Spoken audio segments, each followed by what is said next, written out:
Hello and welcome to another Guildball Informer hobby training session. As always, I'm your host, James. I run a painting service called Yggdrasil Painting Studios. For more information about that, have a look in the description below. So here we are, it's episode 3.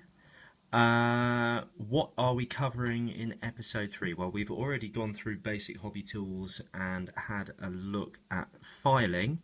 Now we're moving on to pinning. So I imagine that most of you will understand why you pin, but for those of you who perhaps are new to the hobby, or perhaps if you've only played for a few years and until now you've only played games made by a company which shall not be named, you might not have any experience of metal models. Obviously we don't pin plastic models. You use a metal cement which effectively fuses the two pieces together. You can pin resin. I tend not to unless the joint is very, very tiny and I don't think the glue is going to hold it. But with metal models it becomes much more important to pin. Obviously the reason why you do this is in order to strengthen a joint. So this arm is going to go out here somewhere. That is going to extend quite far from the model. There's a good chance that it'll get knocked. There's a chance that if you drop the model it will fall on this alone, and that will, even though this is a large area of contact, super glue is quite brittle. There's a fairly good chance that will just snap straight off. So what we'll do is we drill a hole in both sides, we put a rod or a pin through the center, and that strengthens it up. So we will be doing this arm. Let's have a look at this one. This one fits something like that, and because you've got the points of contact where the arm meets, but also this well, it's a sternum breaker. I can't remember the technical term, but it's an autopsy tool, isn't it? That actually has a point of contact with the with his knee and with all these things on his knee. I think we can get away without pinning that piece, although if you want to be extra secure and extra safe, you can pin it. So that's the theory. Let's get started. So there are a few tools that we need for this job. The most important really is your hobby drill. You can pick up a drill like this. This part you put in the palm of your hand, and then you rotate with your fingers and try and keep it as straight as possible to get a nice straight hole. You can pick these up in most hobby stores. The drill bits are often sold separately, and in fact if you're using thin ones you end up snapping them quite often. This is a set of micro drills. They run from 0.3 of a millimeter to 1.6 millimeters. The bit I'm using I think is 1.2 or 1.1 millimeters, and this is a piece of 1.1 millimeter rod. In an ideal world it's better if the drill bit is very slightly larger than the rod you're using, because obviously you want to fit the rod in the hole. But you find actually as you're drilling it's impossible to keep it completely straight. You're rotating the drill very slightly, which widens the hole bigger than the drill bit in any case. So that's not the end of the world. Let's have a look. So these Guildball models do tend to have quite nice socket and ball joins, and so for some of the smaller pieces I don't really think it's all that necessary. That's the wrong arm, isn't it? It's not all that necessary to pin. These large pieces I think you could probably get away without pinning them as well. I prefer to pin them just for extra security. So once we get all this off, we'll need to take a file and clean up the area. The most important point while you are assembling a model is to dry fit all of the pieces. You know, there are certain examples where you might want to paint the pieces separately and assemble them after you've painted them. obviously, if you find out after you've done that that the two pieces don't go together very well and you need to file them, you're causing yourself a whole lot of problems that you would have alleviated just by looking properly in the first place. So we've filed that more or less flat. Let's have a look and see how well it fits. Fits okay, but it's not perfect. So we'll keep on going. We'll make sure that this side is also filed down as flat as possible. That looks pretty flat. I don't think that's where the problem is. And I have found on some of these models that the ball itself, for whatever reason, also needs a little bit of filing or snipping down to make it fit properly. So let's have a look now.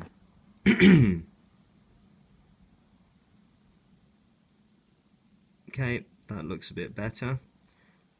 We need to work out what angle we want the hand to be at. I think he's sort of throwing his hand behind, so doing something quite dynamic.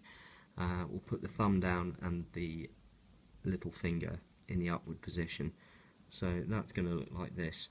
So at this stage we're starting to think about where the pin is going to go, because obviously the angle of the hole that you're drilling on each piece, and they need to correspond so that you've got a single line going all the way through. So yeah, I think in this position the best thing we can do really is we'll drill this hole first, and then we'll start on this piece. We'll do a little more to him because you can't drill into a sphere very accurately. So once again, I'm left-handed, so I'm trying to do this so that you can see it rather than for my own comfort. But that is the sort of angle that we are going to be trying there. So I'm going to do it my way. And fast forward.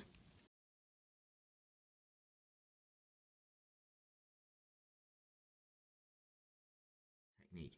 I tend, while drilling, the important thing is that the drill isn't sort of rotating too much. You want to keep it as straight as possible, and you want to be maintaining the angle.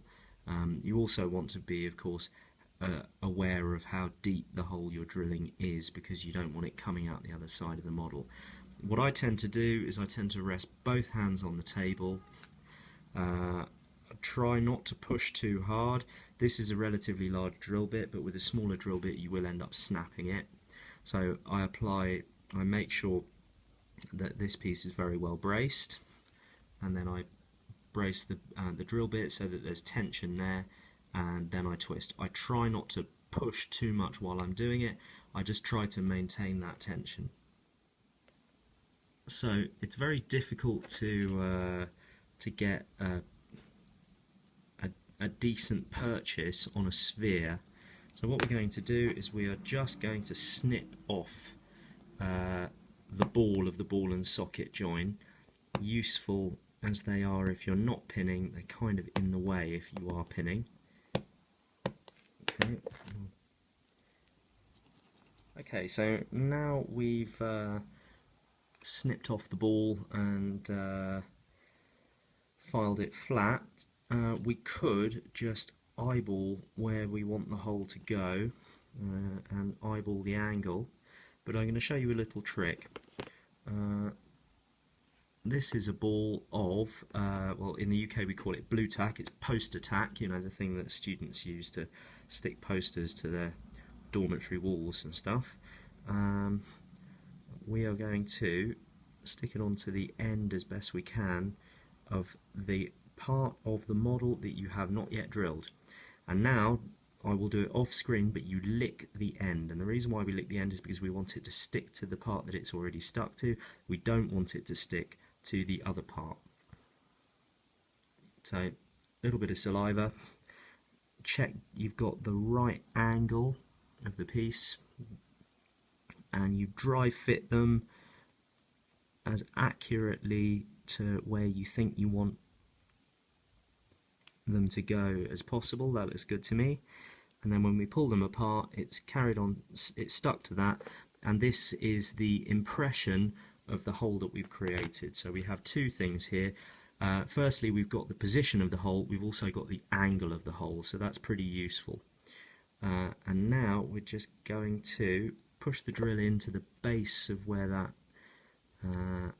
was and start drilling at the correct angle. So after you've created a pilot hole, you can get rid of the blue tack, it's kind of in the way,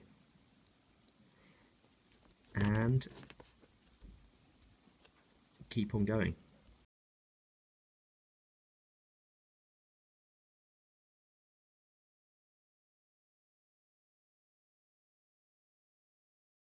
Our next step is to eyeball how big the hole, how long a piece of rod we think we need. So that's about 3mm or something like that, and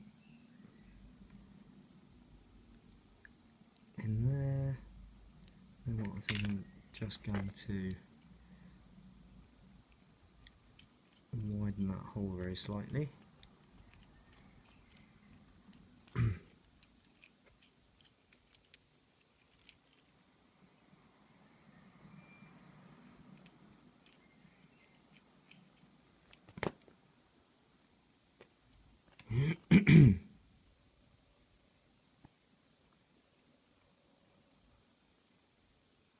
Okay, it's about 5cm. So it's always better to cut a piece of rod too wide, too long rather than too thin. Do make sure you hold the end, because otherwise it pings off and you never see it again. So first thing we'll do is, that looks pretty good to me, so we're just going to glue the one side,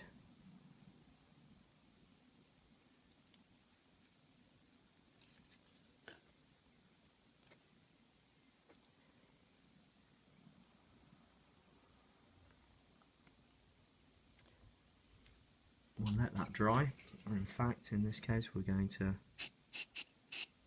use a bit of super glue accelerant, which is running out.